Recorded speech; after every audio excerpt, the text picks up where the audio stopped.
ప్రపంచ జనాభా దినోత్సవం సందర్భంగా శ్రీకాకుళం జిల్లా ఆరోగ్య శాఖ అధికారి కార్యాలయం నుంచి 7 రోడ్ల జంక్షన్ వరకు మంగళవారం ర్యాలీ నిర్వహించారు.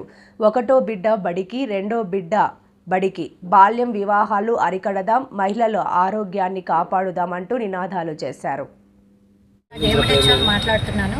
ముఖ్యంగా ఈరోజు ప్రపంచ జనాభా దినోత్సవం సందర్భంగా మనం ర్యాలీని మరియు పిల్లలే సంపద అని మన గౌరవ ముఖ్యమంత్రి గారు మరియు మన గౌరవ ప్రభుత్వం గారు మరియు మన జిల్లా కలెక్టర్ గారు, మన జిల్లా మినిస్టర్ గారు, ఇన్ఛార్జ్ మినిస్టర్ గారు, సెంట్రల్ మినిస్టర్ గారి యొక్క ఆదేశాలను అనుసరించి, రాష్ట్ర అధికారుల ఆదేశాలను అనుసరించి ఈరోజు ముఖ్యంగా పిల్లల సంపద అనేది తీసుకెళ్లాలని ఈ సందర్భంగా మీ అందరికీ తెలియజేస్తున్నాను.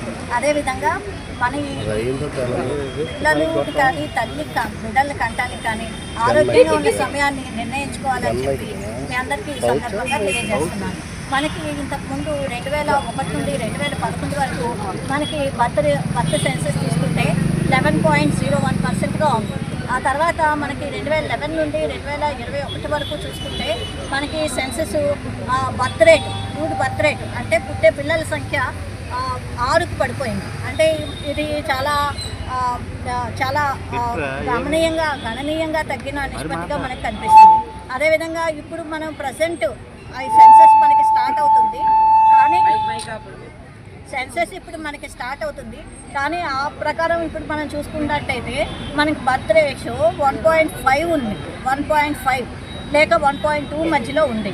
మరి ఇది చాలా ఆందోళన కలిగించే విషయంగా మన గవర్నమెంట్ వారు, మన గౌరవ ముఖ్యమంత్రి వారు, మన ప్రభుత్వం వారు గమనించి పిల్లలే సంపద అనే స్లోగన్ని మనం ముందుకు తీసుకెళ్లాలని ఈ సందర్భంగా మీ అందరికీ తెలియజేస్తున్నాం. ముఖ్యంగా మరి ఈరోజు మనకి తెలియజేసేది ఏంటంటే, ఆడపిల్లలకు 21 సంవత్సరాలు, మగబిడ్డలకి 25 సంవత్సరాలు దాటిన తర్వాత వివాహ వయసుకి మనం ముందుకు తీసుకెళ్లాలని కోరుకుంటున్నాం. అదేవిధంగా జనాభా దినోత్సవం సందర్భంగా ముఖ్యంగా టీనేజ్ ప్రెగ్నెన్సీస్ని తగ్గించాలని, బిడ్డ కానీ తల్లి కానీ ఆరోగ్యకరమైన పరిస్థితుల్లో కొనసాగాలని చెప్పి మనం కోరుకుంటున్నాం. ఇదే విధంగా ప్రపంచ జనాభా దినోత్సవం సందర్భంగా మనం మాతృమరణాలు తగ్గించాలని, శిశు మరణాలను కూడా తగ్గించాలని, అందుకు కావాల్సిన చర్యలు మనం ముందుకు తీసుకోవాలని మీ అందరికీ కోరుతున్నాను.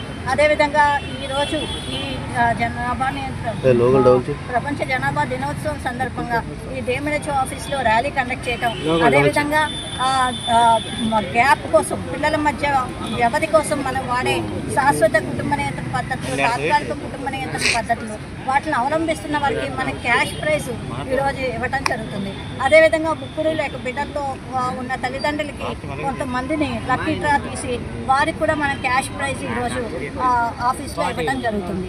అదేవిధంగా తాత్కాలిక నియంత్రణ పద్ధతిలో నిరోధ్ ఉంది, అంతరా ఉంది, తర్వాత ఇంజెక్షన్స్, ఇంకా ఇతర సేఫ్ మెథడ్స్ కూడా ఉన్నాయి. వీటన్నిటినీ కూడా మీ దగ్గరలో ఉన్న ఆరోగ్య కార్యకర్తను కానీ, ప్రాథమిక ఆరోగ్య కేంద్రాన్ని కానీ దర్శించినట్లయితే మీకు పిల్లలకు మధ్య ఎడం కోసం మీరు ఏం వాడాలనే పద్ధతులను వాళ్ళు మీకు సులభంగా ఎక్స్ప్లెయిన్ చేస్తారు, మరియు వాడటానికి మీకు తగిన గైడెన్స్ ఇస్తారు.